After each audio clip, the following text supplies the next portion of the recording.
eu queria saber quem foi o primeiro prefeito de Leme. O primeiro prefeito de Leme foi o senhor Querubino Sueiro. Ele, embora poucas pessoas tenham conhecimento, ele era baiano, ele era médico. E ele veio para cá. É muito interessante porque, inclusive, o senhor Dr. Custódio Anjo de Lima também era baiano e foi prefeito de Leme. Né? E o primeiro prefeito de Leme foi o senhor Querubino Sueiro. É muito importante também enfatizar, que eu acho muito interessante, não existia eleição para prefeito. E como que é? Era eleição para vereador. Aí o vereador mais votado, ele ocupava a função de agente do executivo. Ou, em alguns lugares, eles chamavam de intendente municipal. Aí ele ocupava a função de prefeito. O Querubino Sueiro foi prefeito acho que 3 vezes. Aí, devido a questões políticas na época, principalmente disputas de poder, ele se ausentou de Leme e foi morar na cidade de São Simão. Pouco se sabe sobre isso, mas ele foi o primeiro assim, prefeito que organizou a organização do município, criou o município, estruturou, mas ele encontrou muita dificuldade política aqui, porque as disputas coronelísticas eram muito fortes aqui na cidade de Leme. Então é muito interessante eu estou estudando isso porque eu estou na confecção de um outro livro que eu vou fazer, que eu estou escrevendo. Uhum. E aqui você encontrava de tudo, briga de coronéis, briga de capangas, falsificação de títulos de eleitores, então muita coisa assim. E isso já existia lá, então? Existia. Uhum. Então é muito interessante esse período da história de Leme, né? Eu falo sobre os coronéis e o papel dos imigrantes, né? Muitos filhos descendentes de imigrantes ocuparam ocupações políticas aqui em Leme. Uhum. Né? Os descendentes de alemães, no caso a família Waldvogel, né? O Henrique Waldvogel foi um vereador aqui. Tem a família Habermann, depois ocuparam cargos políticos. Tem os italianos, principalmente alemães e italianos, né? Que ocuparam muitos cargos políticos. Até a gente fala que eles tinham o apelido de carcamanos, né?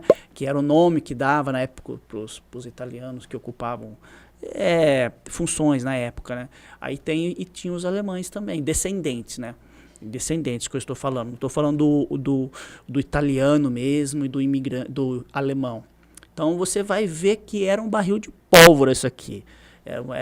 Tudo pelo poder. Sim. Leme, nessa época, Leme tinha o que? Acho que 3.000 habitantes.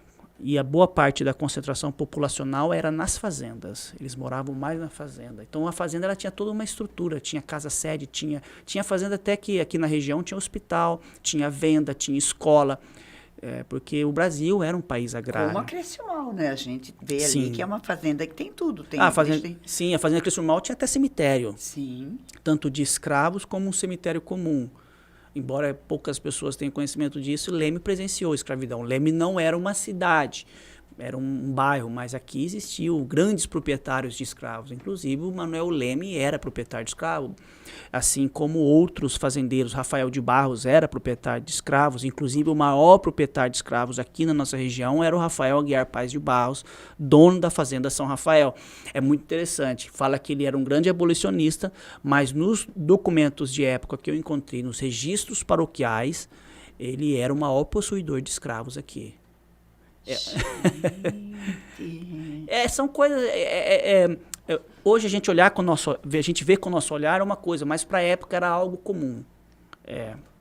Triste falar, mas era comum. Escuta, e quando foi? Você falou que então era eleito vereador. Isso. E quando foi a primeira eleição que daí então para prefeito? Foi na década de 30. Que foi o senhor Dr. Custódio Anjo de Lima. Então ele foi o primeiro prefeito eleito, no caso, pelas regras que é hoje, prefeito e vereadores. Isso. Foi o prefeito eleito. Ele só fica, acho que 1 ano, porque depois inicia a ditadura de Vargas, né? Então ele fica só 1 ano. Aí depois parece que em 46 ele volta novamente eleito. 48, porque nesse período do governo Vargas, Leme teve vários prefeitos interventores. Eu acho que foram 7 prefeitos. Oscar Urso foi um prefeito nomeado. Eurico Arraes Seródio foi um prefeito, que inclusive ele fez o 50º de Leme. Ele foi um prefeito nomeado. Foi o que mais ficou também nesse período. Acho que ele ficou 5 anos. Foi o período que Leme recebeu a visita do Fernando Costa. Fernando Costa esteve aqui, Fernando Costa foi interventor federal do Estado de São Paulo, era um dos cotados para ser presidente da República, para ser candidato. Fernando Costa foi o prefeito de Pirassununga, foi prefeito, foi deputado estadual, deputado federal, senador, depois foi governador. Tem inclusive uma rua que eu morei, Rua Doutor Fernando Sim, Costa. Porque é um homem muito importante. Ele visitou Leme nos 50 anos, mas na época ele era governador do Estado de São Paulo.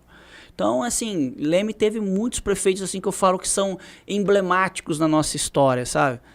Assim, e eu estou estudando justamente esse período de 1895 até 1930, buscando compreender como a cidade surgiu.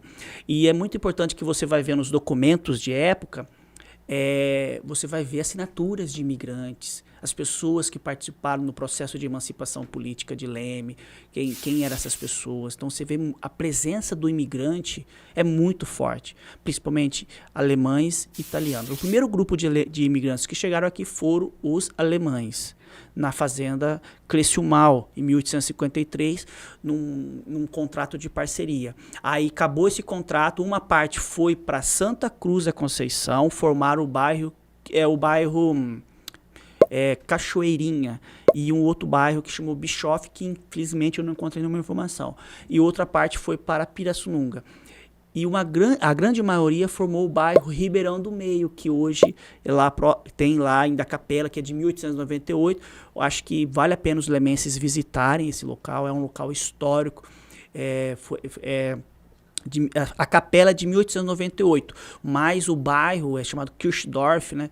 É de 1875. Então aquele grupo já está ali há muito tempo. Vale a pena mesmo. Eu agora já estou assim, curiosa para conhecer e pode ter certeza que eu vou. Ele faz parte do circuito das 12 capelas. O circuito das 12 capelas passa pelo bairro Ribeirão do Meio. Lá tem uma igreja luterana, né? Inclusive, acho que foi uma das primeiras aqui da região.